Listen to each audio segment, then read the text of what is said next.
ভুলে যাব কেন? ক্ষমা চাইবো তো, কিন্তু আমার না খুব ভয় করছে। উনি যদি আমাকে অপমান করেন আর আমার উপর রেগে গিয়ে মামার চৌধুরী দাদিকে ওনাকে চড় মারার কথা বলে দেন, তাহলে তো মামা আমার উপর খুব রেগে যাবে আর চৌধুরী দাদিও আমাকে ভুল বুঝবে। তুই একটু বেশি ভয় পাচ্ছিস।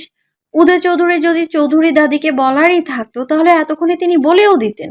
শুধু শুধু ভয় পাস না, যা ওনার কাছে ক্ষমা চেয়ে আয়। পুষ্পমালাকে ঠেলে উদয়ের ঘরে ঢুকিয়ে দিল। ঘরে কারো ঢোকার আওয়াজ পেয়ে উদয় দরজার দিকে মুখ করে বলল, কে? দাদি এসছো? দেখো তো আমার শার্টের বোতামগুলো ঠিকঠাকভাবে লাগানো হয়েছে কিনা। মালা উদয়ের শার্টের দিকে তাকিয়ে দেখে উদয় শার্টের বোতামগুলো ঠিকঠাক জায়গায় পড়েনি, সেজন্য তার শার্টটা এলোমেলো হয়ে আছে। মালা বলল, না মানে, আপনার উপরের দিকের শার্টের বোতামটা ঠিক উম, ঘরে পড়েনি। উদয় ভ্রু কুঁচকে বলল। কে? কে আপনি? মালা ঢোক গিলে বাইরে দাঁড়ানো পুষ্পর দিকে তাকালো। পুষ্প তাকে ইশারা করলো উদয়ের কাছে ক্ষমা চাইতে। ঠিক ঘরে পড়েনি, ইয়ে মানে আমি মালা। কাল যে আপনাদের গাড়িতে আগুন ধরে গিয়েছিল আর যে আপনাকে গাড়ি থেকে নামিয়েছে আমি সে। মালা আবারও ঢোক গিলে আমতা আমতা করে বলল।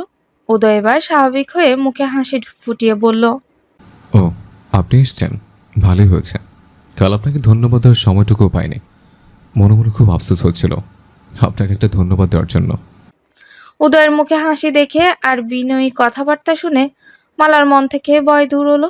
সে ভেবেছিল উদয় তাকে দেখে রেগে যাবে। মালা এবার সাহস নিয়েই বলল, আসলে আমি চেয়েছিলাম আপনার কাছে ক্ষমা চাইতে। কিসের ক্ষমা? আমি কাল আপনাকে ভুল বুঝে আপনার গালে চড় মেরেছিলাম। আমি ভেবেছিলাম আপনি খারাপ উদ্দেশ্য আমাকে টাচ করছেন, কিন্তু বিশ্বাস করুন আমি একটুও বুঝতে পারিনি আপনি মালা বলতে গিয়েও থেমে গেল। মালার থেমে যাওয়া দেখে উদয় বলল, হ্যাঁ, আমি অন্ধ। কথাটা বলতে এতটা সংকোচবোধ করার কিছুই নেই। আসলে আমিও বুঝতে পারিনি একটা মেয়ে এতটা সাহস দেখিয়ে আমাকে গাড়ি থেকে বের করে আমার জীবন বাঁচাবে। যদি বুঝতে পারতাম তাহলে কখনোই টাচ করতাম না। আপনি আমাকে ক্ষমা করে দিন প্লিজ। আপনি আমাকে ক্ষমা না করা পর্যন্ত আমার শান্তি লাগছে না। উদয় উচ্চস্বরে হেসে বলল, আমি তো কিছু মনেই করিনি। উল্টো আমি আপনার আর আপনার বোনের কাছে কৃতজ্ঞ। আপনারা দুজন যেভাবে সাহসিকতার পরিচয় দিয়ে আমাকে বিপদ থেকে বাঁচিয়েছেন, অন্য কেউ সে কাজ করতো কিনা জানি না। ক্ষমা তো দূর, আমি আপনাদের দুজনকে ধন্যবাদ দিতে চাই। পুষ্প মালার দিকে তাকালো। পুষ্প বাইরে থেকে হাসলো। মালা পুষ্পকে ইশারা করে ডাকলো, কিন্তু পুষ্প ভিতরে গেল না। মালাও এবার উদয়ের উদ্দেশ্যেই বলল, আমি তাহলে এবার যাই, নিচে মামা বসে আছে, আমাকে খুঁজতে পারে। এই কথা বলে মালা যাওয়ার উদ্দেশ্যে পা বাড়াতে উদয় তাকে ডেকে বলল। একটু শুনবেন প্লিজ? মালা থেমে গেল। কিছু বলবেন? আসলে আমার স্টিকটা খুঁজে পাচ্ছি না। হয়তো দাদি ভুলে গেছে সেটার কথা। কিছু মনে না করলে আমার স্টিকটা একটু খুঁজে দিলে ভালো হয়। সিঁড়ি দিয়ে নামতে হবে তো, সিঁড়ি দিয়ে নামতে হবে তো, তাই সেটার দরকার হবে। মালা আশেপাশে তাকিয়ে কোথাও উদয় এই স্টিকটা দেখতে পেল না। মালা ঘরে সব জায়গায় স্টিকটা খুঁজলো, কিন্তু কোথাও খুঁজে পেল না। মালার খুব খারাপ লাগছে। অন্ধের লাঠি তো একমাত্র ভরসা। লাঠিটা কোথায় খুঁজে না পেয়ে মালা বলল, সব জায়গায় খুঁজেছি, এখানে তো কোথাও স্ট্রিটটা নেই। তাহলে এবার আমি নিচে যাব কি করে? আপনি আমার সাথে চলুন, আমি আপনাকে নিচে নিয়ে যাচ্ছি। ঠিক আছে। উদয় পা বাড়াতে মালা উদয়ের দিকে তাকে উদয়কে থামিয়ে দিয়ে বলল, একটু দাঁড়ান, আপনার শার্টের বোতামগুলো ঠিক করবেন না? খারাপ দেখাচ্ছে তো। উদয় সঙ্গে সঙ্গেই শার্টের বোতামগুলো খুলে নিল। শার্টের বোতাম খোলায় উদয়ের ফর্সা বুকের লোম স্পষ্ট দেখা যাচ্ছে। মালা চোখ নামিয়ে নিল। উদয় আবারও শার্টের বোতাম এলোমেলো করে লাগাচ্ছে। তাই দেখে মালা বলল। হচ্ছে না তো, কি করছেন? ঠিকভাবে লাগান। উদয় মালার সামনে খুব লজ্জা পাচ্ছে। সামান্য শার্টের বোতামটুকুও সে লাগাতে পারছে না। তার মা পাশে থাকলে তাকে সব কাজে তার মাই সাহায্য করে, কোনো কাজ নিজের হাতে করতে দেয় না। উদয় খুব চেষ্টা করছে কিন্তু পারছে না। উপায় না পেয়ে মালা নিজেই উদয়ের দিকে এগিয়ে গিয়ে বলল। আচ্ছা ঠিক আছে, আমি আপনাকে সাহায্য করছি। এই কথা বলে মালা কাঁপা কাঁপা হাতে উদয়ের শার্টের বোতাম লাগিয়ে দিল। বাইরে থেকে পুষ্প এর দৃশ্য দেখে মুচকি হাসে। সে দরজার সামনে থেকে চলে গেল।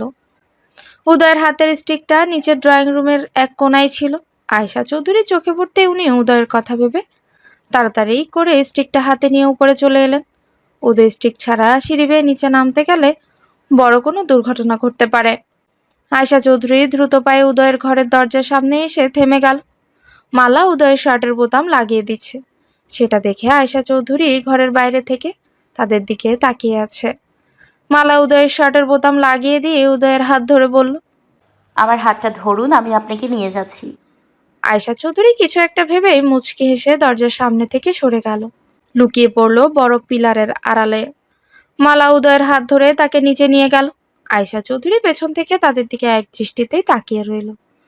এরকম একটা মেয়েই তো চেয়েছিলেন উনি ওনার আদরের বড় নাতির জন্য, যে উদয়ের অন্ধ চোখের আলো হবে। ওইদিকে পুষ্পমালাকে উদয়ের ঘরে রেখে পুরো বাড়ি ঘুরে ঘুরে দেখছে। পুরো বাড়ি ঘুরে সে মালাকে নিতে উদয়ের ঘরের সামনে আসতেই আয়শা চৌধুরীকে দেখে শুকনো ঢোক গিলল। আয়শা চৌধুরী আবারও মালাকে উদয়ের ঘরে দেখেনি। আয়শা চৌধুরী আবার মালাকে উদয়ের ঘরে দেখেনি তো, দেখে ফেললো উনি আবার খারাপ কিছু ভাবতে পারেন। পুষ্প ঘরে উকি দিয়ে দেখে ঘরে কেউ নেই। পুষ্প স্বস্তির নিঃশ্বাস ফেলল। আয়শা চৌধুরী পেছনে তাকিয়ে দেখে পুষ্প দাঁড়িয়ে আছে। পুষ্পকে দেখে আয়শা চৌধুরীর মুখে হাসি ফুটিয়ে বলল, পুরো বাড়ি ঘুরে দেখেছিস? হুম। আয়শা চৌধুরী পুষ্পের দিকে তাকিয়ে আছে, খুব মায়া এই মুখে।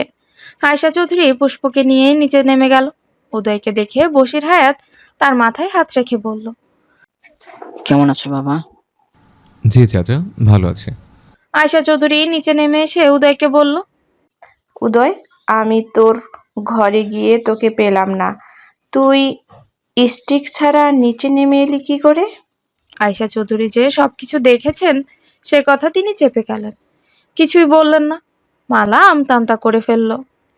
ইয়ে মানে চৌধুরী দাদি, আমি ওনাকে নিয়ে এসেছি। আসলে না। আয়শা চৌধুরী হাত দেখিয়ে মালাকে থামিয়ে দিয়ে বলল, ঠিক আছে, খুব ভালো করেছিস। এবার তোরা বাগান থেকে একটু ঘুরে আয়। আমি বশিরের সাথে বাকি আলাপটুকু সেরে ফেলছি। উদয়, তুই পুষ্প আর মালার সাথে গিয়ে বাগানে ঘুরে আয়।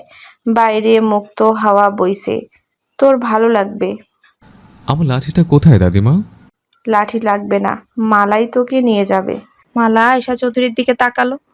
আয়শা চৌধুরী মালাকে বলল, মালা, উদয়কে নিয়ে যা।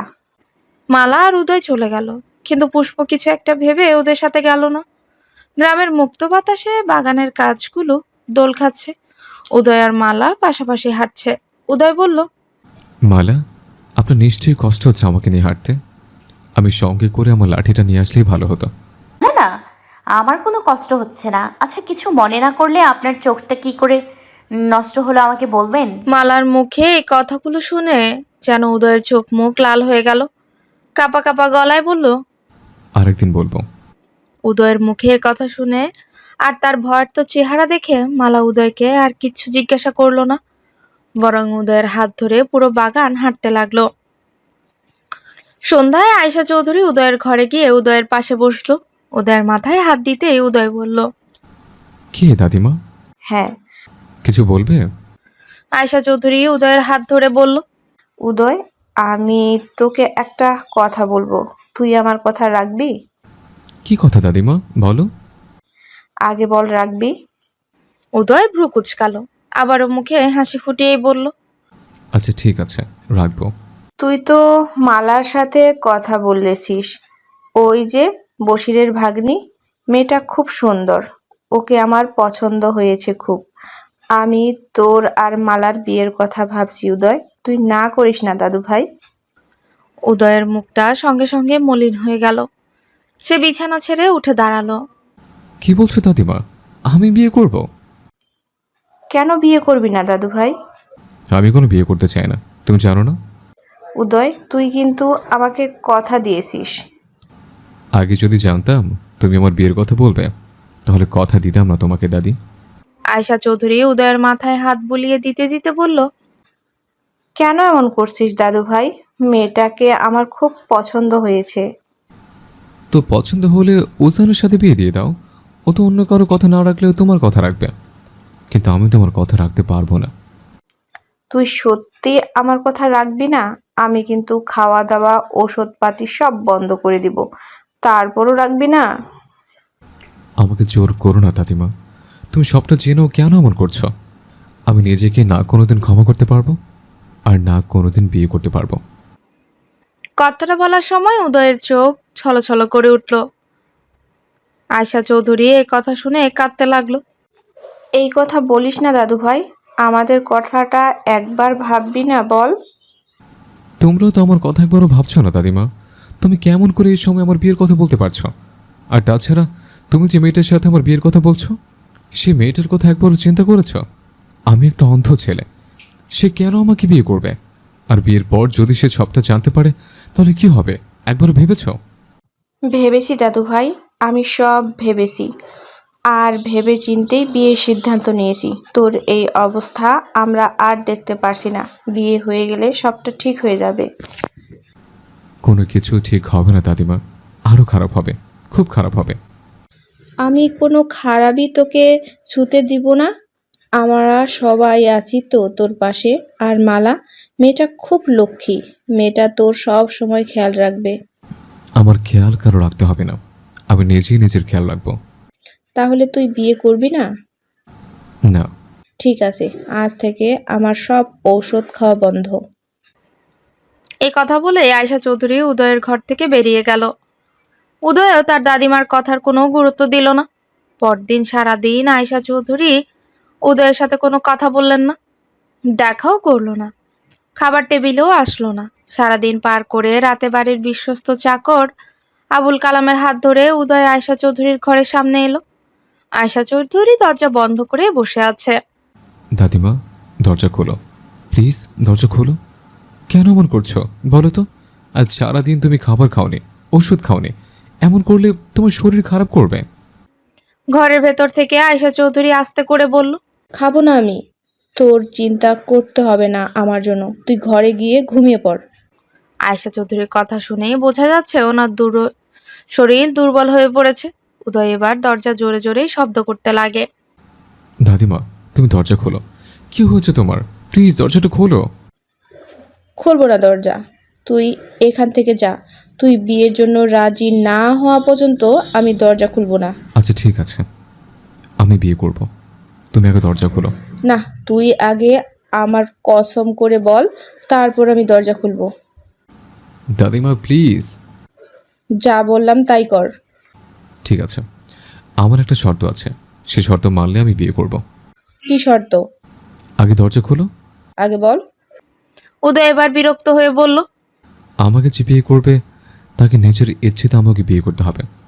তুমি তাকে বা তার ফ্যামিলিকে কোনো রকম কোনো জোর করতে পারবে না। আর আমার সম্পর্কে সব কিছু ওই মেয়ের ফ্যামিলিকে জানানোর পর তারা যদি বিয়েতে রাজি হয়, তারপরে আমি বিয়ে করব। আয়শা চৌধুরী দরজা খুলে দিয়েই মুখে হাসি ফুটিয়ে বলল, আচ্ছা ঠিক আছে, আমি তোর শর্তে রাজি। ঠিক আছে, এবার খেয়ে নাও, আর শর্তের কথা মনে রেখো। এই কথা বলে উদয় লাঠি ধরে চলে গেল।